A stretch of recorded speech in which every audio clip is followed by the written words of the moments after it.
Jose built not only one of the scenes, but all of the different interludes or conversations that we did throughout the writing and revising time. So if there's anything we want to give about that process or about the scene you co-authored with Fernanda, Luciana, and Vivi. Well, for me, it was a wonderful experience to get connected to people all over the world and share our experience here in Brazil. We could connect to this group for some good time because we would read their texts, their ongoing process. They would read ours and we would exchange our impressions and our feedback.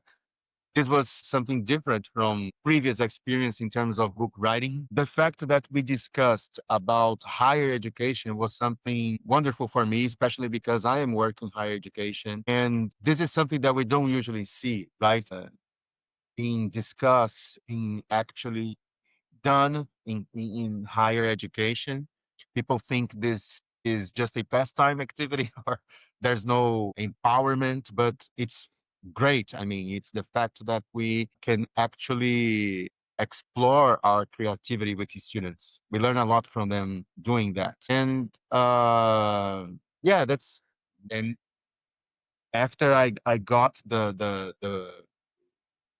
online version of the book, I could see how it, in the end, how everything was, what it became after all that work. And I got really satisfied and amazed by the whole group and everybody who worked with us.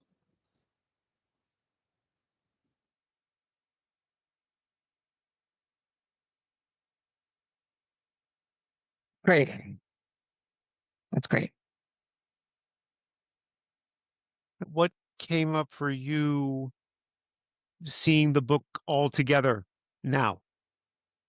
Well, it's a wonderful accomplishment when we see the whole book and all the activities that people and the experience that they all shared, how we connected in many moments, right? This was great. The fact that we have good material that can help us in higher education. I have sent it to some colleagues, the link, so that they can get the book, buy the book, and try to implement that in their work. It's a wonderful reference, but it's not that kind of reference that you're just going to find it on a library. And, it's something really practical. There are a lot of practical activities based on our experience and what we've done. And I'm just really super happy.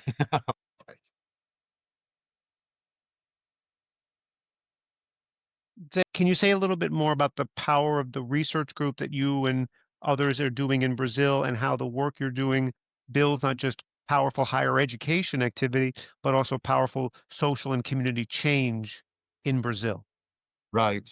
So our group, I mean, the text that we wrote, we are part of a research group called LASI, which is research in academic contexts. And we develop a lot of practical activities trying to combine the university setting, college setting to communities and to work that is done in public and private schools in São Paulo, where we're based, but there are people from other parts of Brazil involved in that as well. And Fernanda, who was my supervisor in my doctorate degree, she's one of the leaders in this group.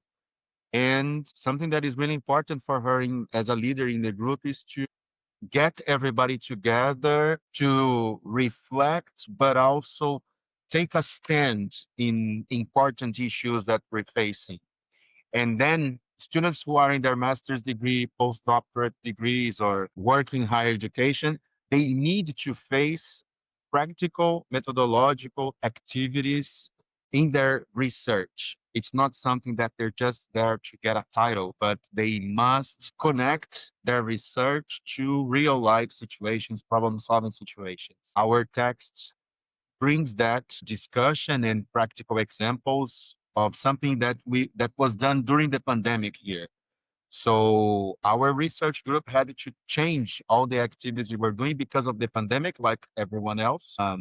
And we had to actually help families who were in need, indigenous communities, helping people with food and other kind of supplies, because the situation was really complicated. And then we follow what Paulo Freire says in terms of paying attention to the situation, paying attention to real life.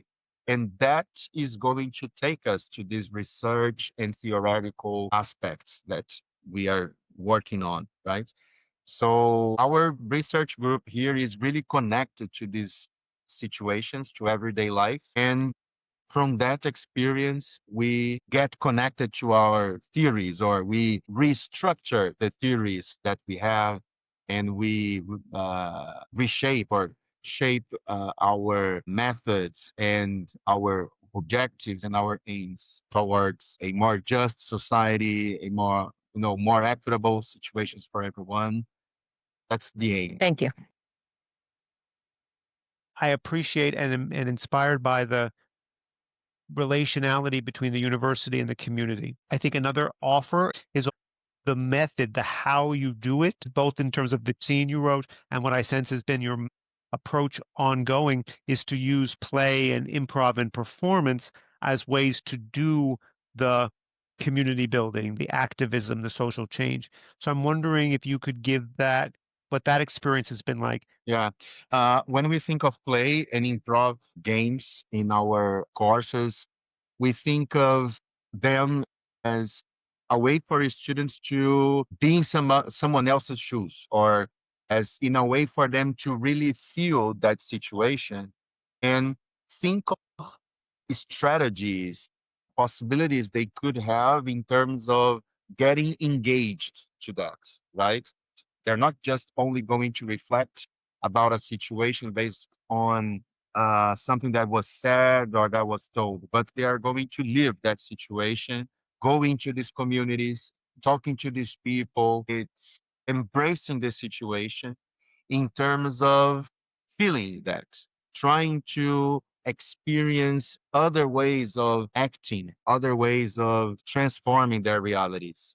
So when everybody is invited to these improv games, people change, they exchange roles. So you can have, for example, a school principal who becomes a student, and the student becomes the school principal in a way that they would, okay, what do I think about your role, or what do I think you should do, or what, or how I hope this changes. And then people would discuss about that later after the performance, so that they could think of negotiate these meanings and negotiate strategies for their action, understand what is really possible to be done or what has to be changed in a different way. So in higher education, this helps a lot because most people are thinking of the abstract and theoretical aspects, but they sometimes it might be harder for them to consider real problem situations. And when they experience improv, when they experience performance, this becomes closer because they could feel a little bit of that situation. They could have conversations with those people and feel their experience, hear what they have to say, try new roles. And while trying these new roles, they are also thinking of themselves in new roles in real life. So this is, I guess, one of the greatest parts of bringing that discussion to higher education. I'm super excited about that. Yeah.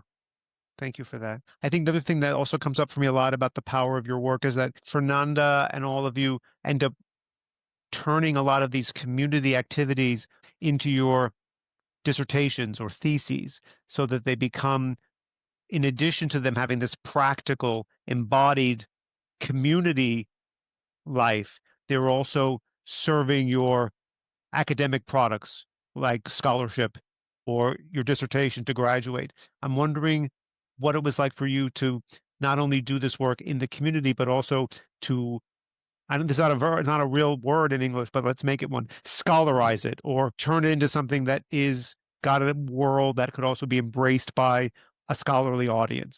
Could you speak to that a little bit too? Hmm. Yeah.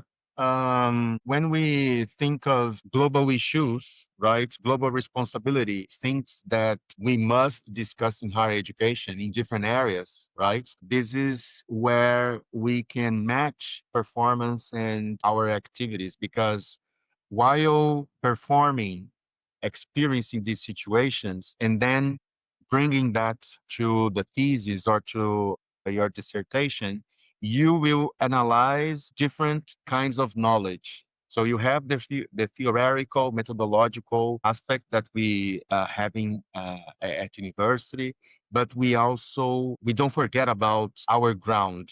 Yes, we connect that.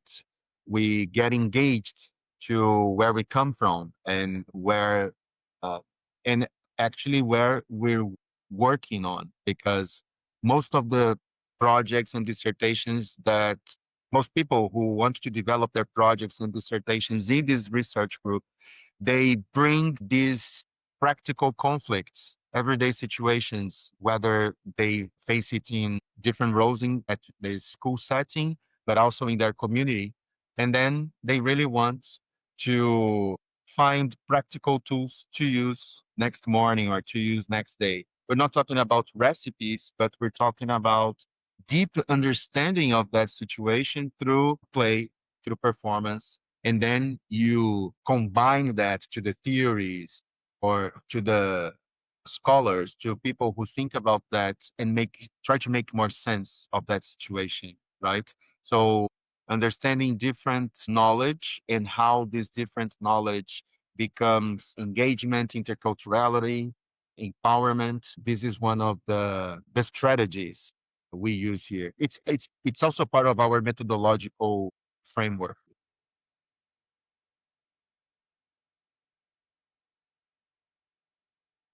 Yeah, thanks, Zay.